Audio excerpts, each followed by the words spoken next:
Vérification de la table des matières. Ça y est, vous avez fait toutes les vérifications nécessaires dans votre rapport pour ce qui est de la mise en page et de la mise en forme de votre rapport. On est maintenant à mettre à jour la table des matières. Pourquoi on va mettre la table des matières à jour après avoir fait ces vérifications-là?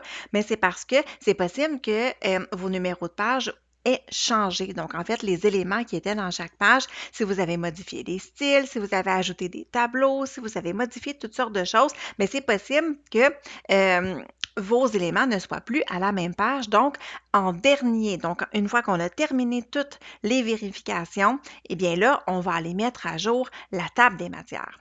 Donc, comment on va faire pour mettre la table des matières? Eh bien, on va aller dans l'onglet Références.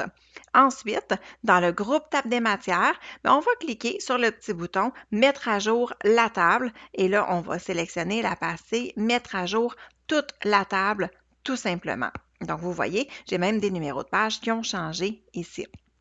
Ce que je vais faire aussi, c'est que dans ma table des matières, en fait, je n'ai pas qu'une table des matières, hein, j'ai aussi une table des illustrations. Alors, je vais m'assurer aussi que ma table des illustrations a été modifiée de la bonne façon. Donc, je vais aller sélectionner ma table et je vais aller cliquer sur Mettre à jour la table pour avoir une table des illustrations qui est à jour tout simplement.